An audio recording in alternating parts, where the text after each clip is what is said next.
See, I think this is putting it onto my channel, but let me see if it lets me, because it doesn't give me a choice of Well, channel. then it would be going to yours. If it Right. doesn't give you a choice, then it's clearly still going to yours. All right, hold on. No. Well, it says, it says we're in there. Hold on, I'm looking. Bear with us, friends. We're getting this together.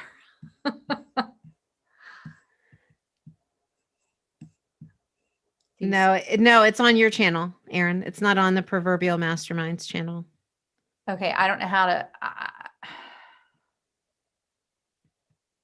get it. Because see, when I look at it, it says that we're in there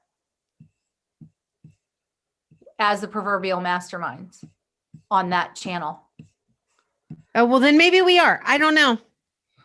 But bear with us, friends. If you're tuning in, listen, this is why we are the Proverbial Masterminds, because like we aren't the experts at all of this. No, we're not. We're learning, but that's okay because we'll figure it out. Let's just dive in. Happy New Year, everyone. Happy New Year. Today is the first day. Yeah. Happy 2021. It's like, whoo, it's cold outside. I'm sitting beside my heater. It's like freezing rain outside. Are you guys getting freezing rain? It is raining here. Yeah. At my house. Are we on? I don't know. I have to fix it. That's all I can say. Okay. I'll fix it. We'll figure it out for next time. But so I don't know where we are. I don't know if we're on Erin Harrigan or the Proverbial Masterminds. I announced the Proverbial Mastermind, so hopefully people will find us. Hopefully they will. But that's okay. So Happy New Year, friend. So Happy New Year. It's been a couple of weeks because last Friday was Christmas Day. So we didn't come live on Christmas Day.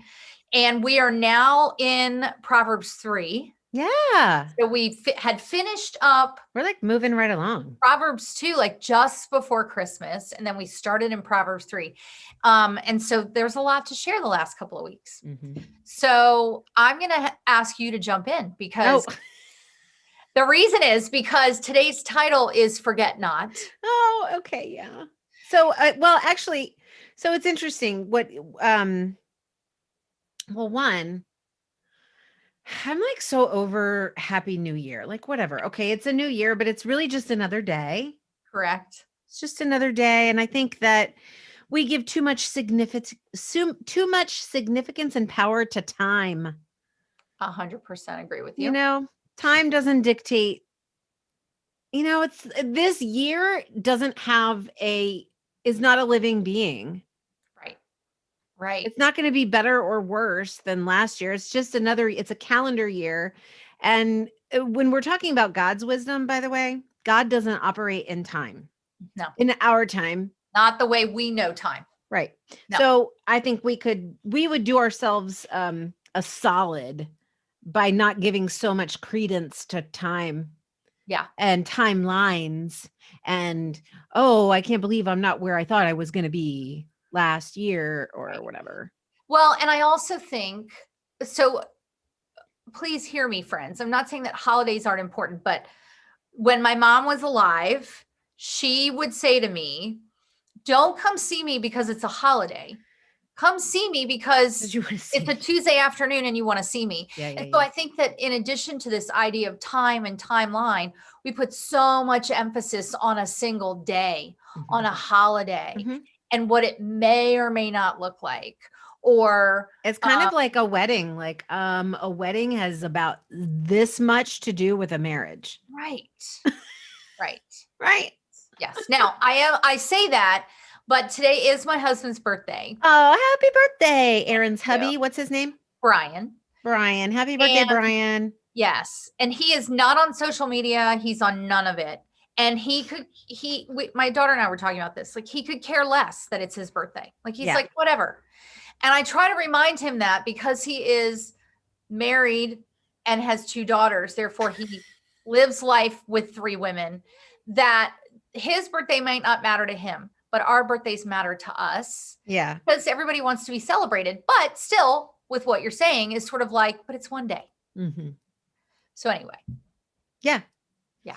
So, all right. So we went through the first two chapters, and let's like recap real quick. I'd be interested in knowing what your recap is. But for me, I think like a lot of 1 and 2, like 1 set the stage of like why it's important to know wisdom, but then it immediately like dove into like why it's really important to also be aware of what wisdom is not and avoid those people, things, and places and references and ideas and slippery slopes and seductive words and all of that. Right. Yeah. Yeah. And that was basically like all of 1 and 2. Totally. Yeah. Like this is wisdom. And here she is crying out in the marketplace. And so here's where to find her. And here's how to live it. And here's how not to live it. Here's how not to live it. Right. So then we finally get to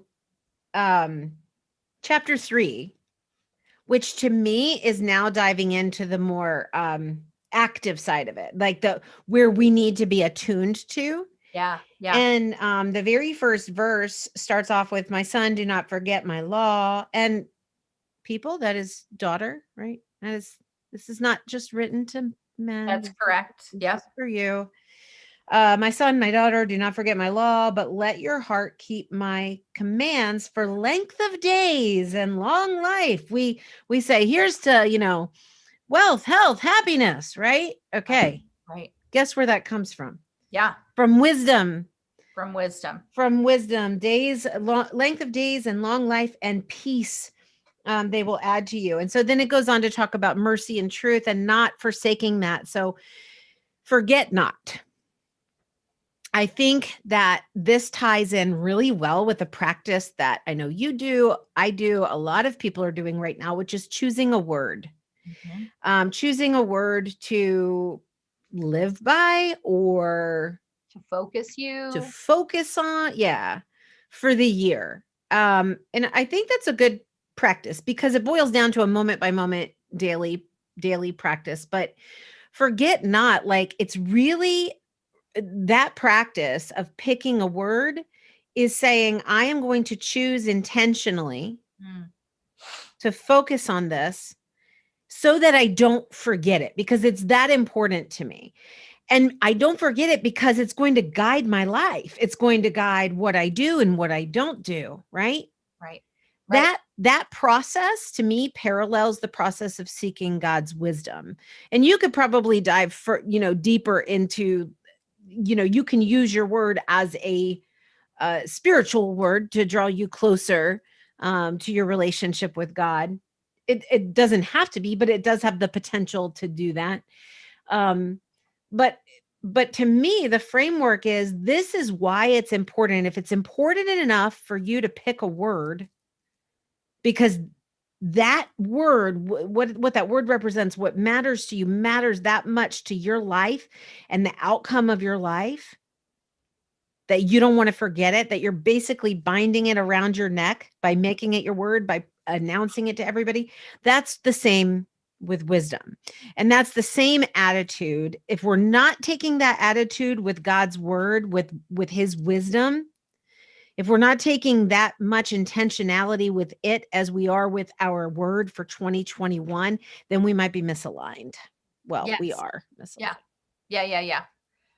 Well, and the whole premise of one word, which, by the way, I'm just going to say, this is the book I use, One Word That Will Change Your Life. Dan Britton, Jimmy Page, John Gordon. But the process of this is not for me to come up with my own word. The process is for me to look inwards and look up and say to the Lord, what is it that I need to let go of to truly do the work or live the life, or navigate life that you have in store for me in 2021? What do I need to let go of? What do I truly need? What truly needs to change? What's holding me back? And I think this whole process of studying Proverbs is, Lord, what is your wisdom? This is the book of wisdom. This is why we wanted to study it, because we both had this craving for his wisdom. Yeah. And what I've loved unpacking in this is not just finding his wisdom. And again, we're only, 3 chapters and so many verses in. But it's also telling us where not to find it. And it's telling us how, once we have it, what to do with it and how important it is. And so I think you're right that if we are walking with Christ day in, day out, life, business, etc., that we've got to take his word, which I'm holding this up because I'm on my Bible app right now. We've got to take that as seriously as we take more serious than we take the mantras of the world or the idea of one word. Yeah. Yeah, totally. And to me, it's really exciting to see. Like God is just, I don't know. He's got like a sense of humor, but also just keeps showing up. Just keeps showing up when you look. The book promises length of days, long life. Here, this to me is the clincher. How many of us want to be esteemed in the eyes of others? Like all of us, right? All of us. Okay, well, here's the answer to that. If you have mercy and truth, and you don't forget them, you forget them not, mercy and truth. I want you to think about that. Mercy, like mercy. You make me so angry, but oh, my heart will offer you mercy. I will not speak ill of you because my heart is offering you mercy. Mercy and truth. Mercy and truth. Keep those principles. Write them on your heart. Forget not mercy and truth. And so find favor and high esteem in the sight of God and man. Ooh. Like, right? And what's interesting to me is like, we all say we want that, but yet we seek the things that men tell us to do to get that, as opposed to seeking the things that God tell us to do to get that. Right. Yeah. Why am I going to listen to the created when the creator is telling me what to do? And I think that part of the challenge that we have with that is because to truly listen to the creator, we have to give some things up. Whereas when we listen to man, we listen to the world, we don't really have to sacrifice a whole lot. Explain. So when we're listening to the world, when we're listening to our fellow man, etc., nothing is asked of us, right? We don't have to put aside ourselves. We don't have to sacrifice who we are or who we want to be and what we want to achieve, etc. What is happening here? I'm sorry. You're so cute. It's so cute. But to follow the Lord's wisdom, to seek that, it requires us surrendering. It requires putting ourselves aside. It requires us moving from self-centered and self-reliance to God-centered and God-reliant. And that's a tall order. That's it. Yeah. To not be all about ourselves. Well, and I think, okay, yes. Yeah. Okay. So I can get on board with you there, because I do think that secular messages that aren't necessarily aligned with God's wisdom, they do require something of you. They require you to change something. They require you, right? 100%. Yes. But I think the difference is it's like idea shopping, wisdom shopping. Yeah. Right? Like, you have all these different ideas and you go, okay, that one really fits well with me. Right. Like God's wisdom, it fits well with all of us, but it is what it is. Yeah. It's not something different for you than it is for me. Right. It might be spoken to us differently. Sure. Right. Manifest differently in our lives, but it's the same. It's constant. It's stable. But there's no shopping. Like you don't just go to the next one when the first one doesn't give you what you think you want. Or I only want this piece, but I don't want that piece. Yeah. No, there is none of that. Yeah. Right. So speaking of, this is really exciting to me when I realized that today's episode was going to land on New Year's Day, like with one of the most famous proverbs that Yes. people speak, that people have written on tablets, that people have written on placards, on, Yes. Yes. pictures, like, what's behind me. That's not it, but, stuff like that. So do you want to read that for us? Proverbs 3, 5, and 6. Absolutely. Let me go here. Okay. So this is in the NIV. And it says, trust in the Lord with all your heart and lean not on your own understanding. In all your ways, submit to him, and he will make your paths straight, or he will direct your paths. Yeah. So I think lean not to your own understanding when you're thinking about like what your day is supposed to hold, or what your day is supposed to look like, or your year is supposed to look like. It's like, does does this fit with what you have for me? Mm. Like he'll tell you, because you won't have the peace that he promises back in Right. verse 2, Yeah. right? When you have God's truth and God's wisdom, you'll have peace. But if you feel like you're floundering internally, I think that's a really good signal. And I've been there. I think we've all been there. That when we feel unsettled with something, it's because there's a friction between our reasoning, our understanding, and God's. And we sense that. It's almost palpable sometimes. You can feel that Oh, yeah. unrest. Yeah. Well, I don't know about, I mean, like you can physically Yeah. feel it. Feel Yeah. it. I mean, Mhm. like viscerally, like, Yeah. yeah. Yeah, well, and so here, this is what struck me, because I'm going to tie these two things together: the word for the year and forget not, and then this kind of famous Do it. verse. So it says, don't pay attention to what you think seems right to you, right? Do seek my wisdom. I'll show you what's right. I'll give you a piece about Yep. that, right? And in all of your ways, acknowledge him, and he will direct your paths. And when I was looking at that, acknowledge him, I looked up what, the I guess the Greek, no, the Hebrew. I don't know which one is the Hebrew.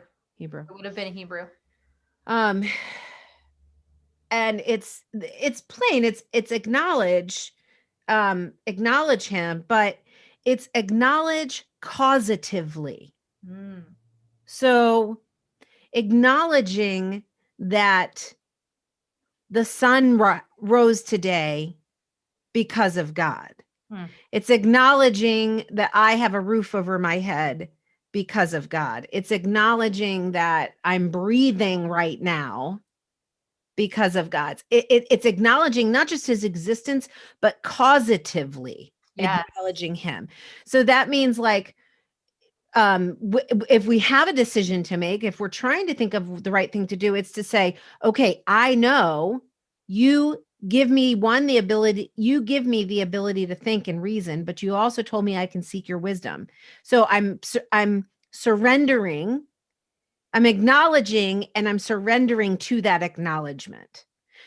My word of the year happens to be surrender. Mm-hmm. And so this morning when I was reading this and I was doing my devotions, and when I say devotions, that's not a fancy word. I don't even know why I use that word. I like I was thinking. It's very much a catch-all, I think.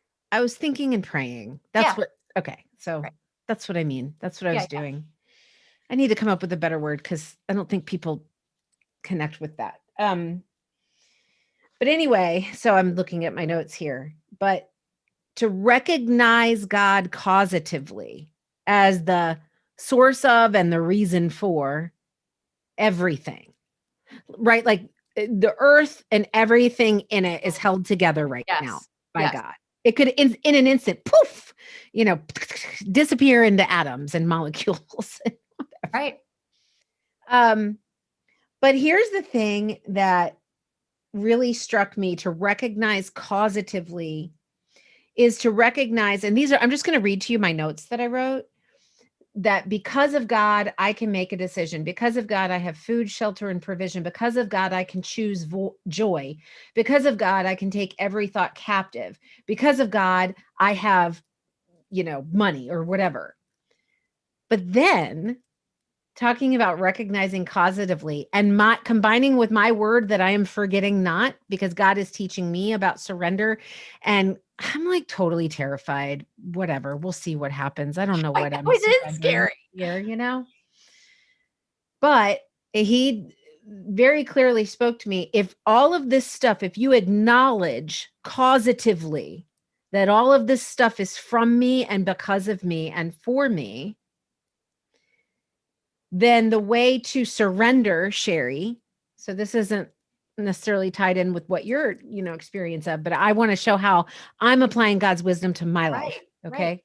In the practical. So then the way that you surrender, when you recognize me in all of your ways, you acknowledge me, you recognize me causatively. The way that you surrender when you believe all of those things and you recognize me causatively is you give me the first fruits of all of those things. Mm. So I'm like, I'm going, really, God? Like, this is January 1st. And you just dropped this like bomb on me, right? So surrender 2021 for me, the message that I got, and this might be the only thing I focus on the whole year. I don't know. But very often I think the only thing that we talk about in surrendering our first fruits is like tithe, like money. Right. But it's so much bigger. It's everything. Yeah. It's everything. It's the first fruits of my time. Of your day. Yep. My day. Yes. Like when I wake up, like, am I going to like click on the news? Am I going to get some coffee? I'm gonna pick up my phone. Right. And I am a Candy Crush queen. I'm like a Candy Crush champion. So I do my thinking and praying every morning, but usually first I have my coffee and my Candy Crush. And he's saying, mm-mm. Which is fine. I'm like, that's not a big, huge sacrifice. Right, like a first world problem, right? Yeah. But it's a habit. Yes. It's a habit change. And so that's what's coming for me, with wisdom. And so I'm kind of excited about that. But first fruits of my time, first fruits of my thanks. So like, let's say, like when you sent me a gift card for Amazon because I did the podcast review for you, I said, thank you. I should have first, according to God's wisdom, said, thank you, Lord, for your provision. And then thank you, Aaron. Yeah. And we don't think about those details, which are so important. The first fruits of my joy, the first fruits of my provision, the first fruits of my money, the first fruits of everything. But here's the bigger part that struck me, that it's the first fruits. It's the first fruits.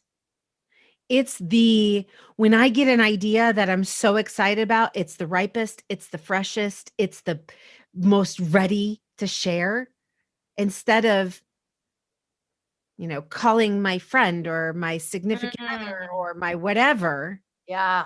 It's going, hey, God, I have this idea.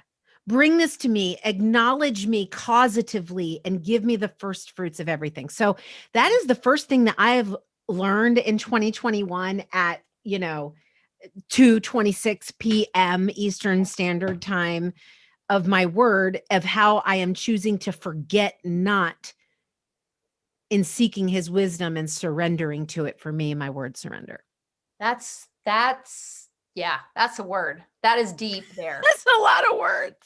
I mean, because those are the things I agree with you. Like when we think about giving him our first fruits, we always take it back to the tithe. Yeah. This is what we know and what we're taught, but it's so much bigger. It's our time, it's our talent, our treasure.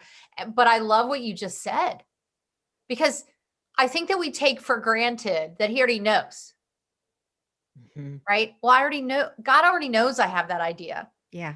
But he wants us coming to him as giddy as children to be like, oh my gosh, Lord, look at this idea that I have. Yeah. And he already knows because he put it there. And then also I think taking that opportunity would be like, and I'm so excited you gave this to me. Thank you. Right? Like those first fruits hand in hand. That's powerful. Yeah. And so, you think about like habit and stuff like that. Like in the Old Testament, one of the reasons, I mean, the sacrifices, yes, stood for Jesus's ultimate sacrifice, but they also served as reminders to the people to cause it to recognize causatively the sovereignty of the Lord. Right. Yeah. Right. That he is the be all end all. There is no other God. It is him. Right. It is he that gave us the land. It is he that gave us the manna. It is he that, Right. Allowed us for our shoes to not wear out in the 40 Yeah. years through the desert. Like all of that. Yeah. Yeah. I love that. So how about for you? What That are is you so learning in your life? good. So it's interesting because over the past few years, when I do my end of the year review and planning for the new year, I would say probably up until the last 3 years, it's always about like, it's never about what I've learned, and it wasn't about what I had learned and progress I had made and growth that I had. It was always about, now how do I make it bigger, or how do I grow more, or how do I set these big goals, etc. Yeah. And every year I do my one word. And I think that, like anything, like your time with the Lord every morning, the more that we do it, the more we strengthen that habit, the better we become at it.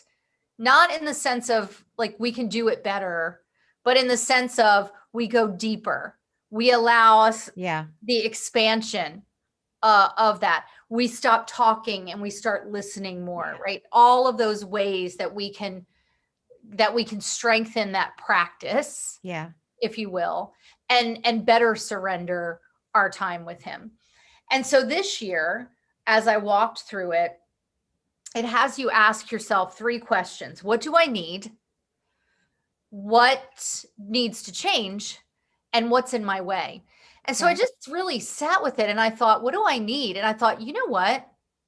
I don't need anything. I have a house, I have food, I have Jesus. Like, I don't need, I literally have no need, right? So I was like, okay, then what needs to change? And it was fascinating because going back to Proverbs 3, 5, and 6, leaning on my own understanding, I would have filled those blocks very specifically to business or very specifically to a relationship or what have you. But in then submitting my ways, I thought, what is it that I'm doing that's limiting his work? Where am I relying on myself instead of him? Where am I not submitting to him fully? And therefore, because I'm not submitting to him fully, he cannot fully do in and through me what he already had planned to do. And so 2 things I want to say just about that right there. So to whomever's listening, please hear me. God is limitless. And we put him in a box, right? Secondly, we use our own understanding. To understand God. 100%. And the way we think things should go and the way they should work out and all of those things. And secondly, I'm not talking about like, while God does do supernatural things through us, I'm not talking about like, Lord, how am I holding back your supernatural, prosperous, whatever? What I'm talking about is like, what are the everyday things that could be a pebble that starts a ripple that has an incredible impact, but that I'm blocking because I'm leaning on my own understanding. Yeah. And so what came up for me was, I like to be in control. I'm a planner. I like to have everything mapped out. I don't believe that I would describe myself as a helicopter parent. At the same time, I want to do anything that I can to ensure that my kids learn the lessons that they need to do and learn. They're 23 and 21, but I also don't want them to have to be in pain. Well, yeah. Right. And that's the dream of any parent, right? I mean, I believe my mom, wherever she is, hopefully she's in heaven. that she feels the same, that she's looking out So for me.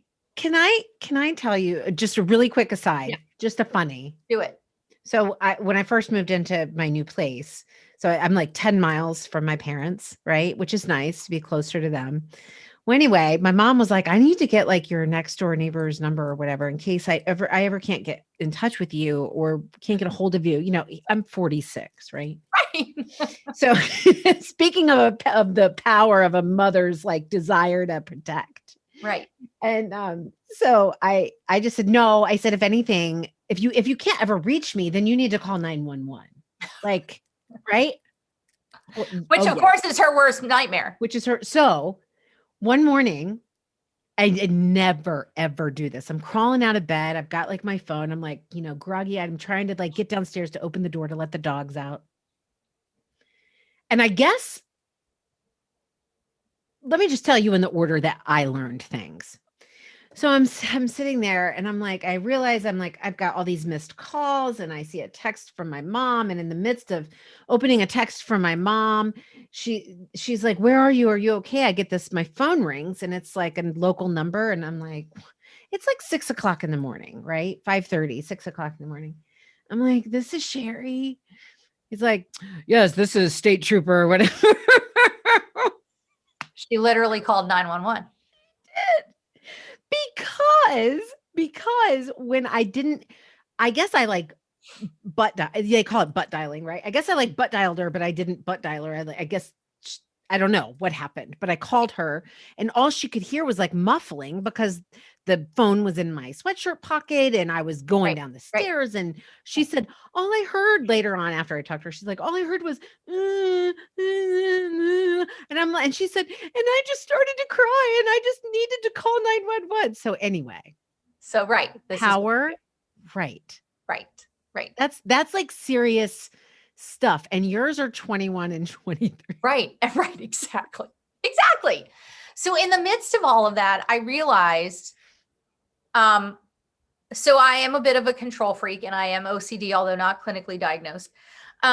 We can make that happen, by the way. I know you can, but that I have to allow that space. I have to allow, just like I have to stop leaning on my own understanding. I have to remember that these are God's, like he gave me them to steward, right? Like he gives us any resource and to love and all of that.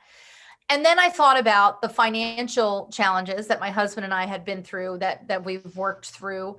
And I thought, I keep a very tight rein on us financially because I'm afraid. I'm afraid to go backwards. I'm afraid that those old habits, right? So all of this was coming up for me. And at first, the word that I was feeling was release. Like I need to release my grip on everything and I need to release and whatever. And interestingly, that is my friend Wynn's word. And she's writing a book about it. But as I prayed more, so in the past, I would have been like, done, release. That's the word. Right. Yeah. Right. But see, as we grow and we grow through stages of not leaning on our own understanding, and we grow through stages of deepening our daily practice with the Lord, etc. I went deeper and I just kept saying, is that really it? Is that really it? Is that really it? And the visual that came to me was that I had all of these reins in my hands, like reins over my business and my family and my finances and all of this.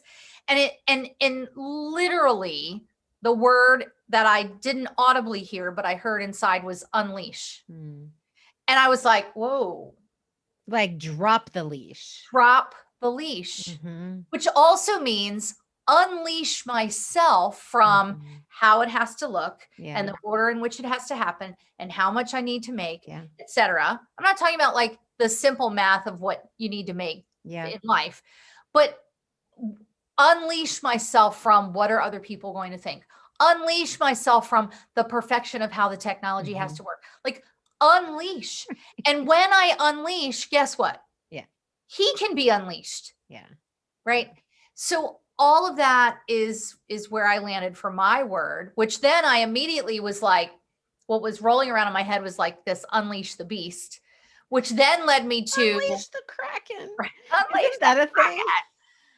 Which then led me to this idea of, I think I talked about this online yesterday, there's a song, a Christian song. I don't know the whole thing, but it's like, my God is the Lion of Judah, Yeah. which then made me think of like Aslan from Narnia. And then I was like, well, that makes perfect sense. Like, unleash so that the Lion of my sovereign Lord can do and Yeah. take me where he needs to take me. Mm-hmm, mm-hmm. Which then played all into where we are today with the Proverbs 3, 5, and 6, which is Mm-hmm. like, unleash my understanding. Yeah, yeah. And submit it to him. Mm-hmm. Because like, when we are leaning on our own understanding, not only are we being foolish and not embracing the wisdom, Mm-hmm. but we're like embracing pieces of the wisdom, like you said earlier, but we're not really allowing ourselves all of it, because some of it we think we don't want. I only want Yeah. this much. Right.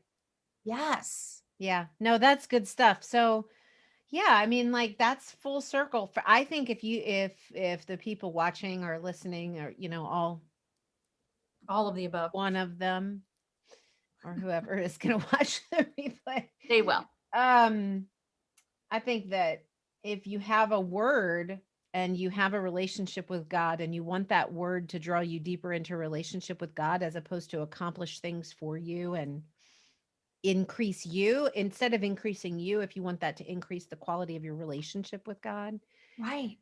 that you can look at it this way too, is that this is using that word is an opportunity to forget not Yes. God's wisdom. Yes. Yeah. Yes. That's all I got for today. You know what? I love how we start here and we do. It always comes together. You guys need to know, like, behind the scenes, as Sherry and I are kind of communicating throughout the week, one of us generally is like, hey, this is where I feel like we're going. This is where I want to take it today. And well, it's we didn't talk this week. We didn't. No. We didn't. So when we come on here, like some days, like we know this is what we're going to call it. And we're like, yeah, that's good. And other days, like the Holy Spirit, I mean, he's always here, but the Holy Spirit's like, nope, this is what you need to talk about today. Yeah. So I'm going to work out the channel issues. Okay, awesome. Work out the channel issue. And I'm going to, hey, so for you guys listening and watching, I'm going to be putting together a commercial. What? Which is super fun. I'm really excited about it. It'd be like, maybe like a minute-long commercial, just with some little clips from us and maybe some bloopers. Yes, I did the clip where you're like, put one foot in front of I don't even know the song, but right, or today. I know what that was. I feel like that was like Meister Burger from that same Christmas show where he's like, anyway, so yeah, thanks for joining us. And this is how I describe the show when people ask me. I just say it's candid conversations about the book of Proverbs, where we are not theologians, but we do have a desire to mind the master's wisdom. That's it. That's it. So join us next Friday. We'll be back here at 2:00 on the right channel.